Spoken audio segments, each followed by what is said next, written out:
Craig, obviously on Friday we know the Bok announcement, big day for South African rugby. After the Peter de Villiers era, where are we looking? Where is South African rugby going? Whoever is appointed Springbok coach? Well, I think it's a rebuilding phase now. We've lost a lot of senior players, so whoever that coach is, and it looks like Heineke Meyer is the front runner. His job is not just going to be to win games, which is what every Springbok coach has to do. His job is going to have to be building for the future. We understand it might only be a 2-year contract, so that means it's not from World Cup to World Cup. So that's quite good. I think that's going to be incentive-based, performance-based over a shorter period, and he'll have to have more accountability over the coaches. And you know, we're hearing it's Heineke Meyer, but there's you know, Gert Small was in the mix, and it looks like he suddenly dropped out somewhere. And you know, little birds also whispering Nick Mallett could be in the mix. So you know, no one really knows. I guess there's a handful of people, but all three of those candidates would be good candidates. You got to say. When it comes to rebuilding our side, I suppose Heineke Meyer has the track record there. He built the Bulls up from nothing into Super Rugby champions. So you know, maybe he is the right man for the job at this stage in South Africa's rugby history.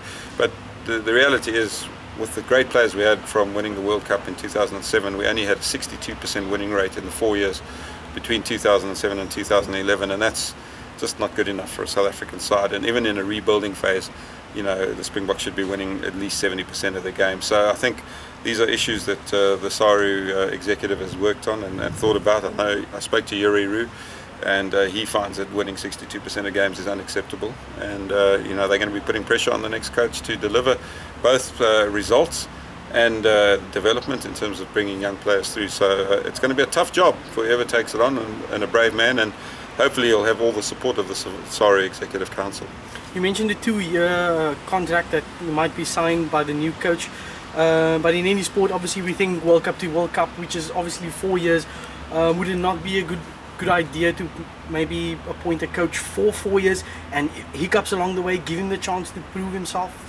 I suppose there's two ways of looking at it. You know, as you say, give him 4 years and he can build a team, and if he delivers, great. But if he doesn't deliver, you go, well, maybe we should have cut our losses earlier. I think 2 years is long enough to show whether you're on the right track or not.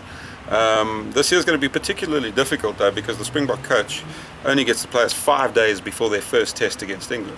And then it's a 3-test series against England, so he doesn't really have much chance to work with them and stamp his own image on the team. So I think those first few tests against England are going to be very much same as you were, and they're going to try and muddle through with the senior players they have and a few, you know, necessary replacements chucked in.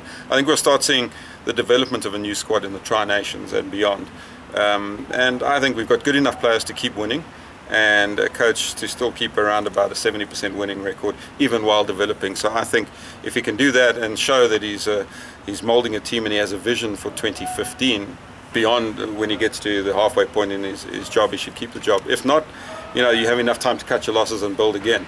And I think so 2 years is probably a wise choice.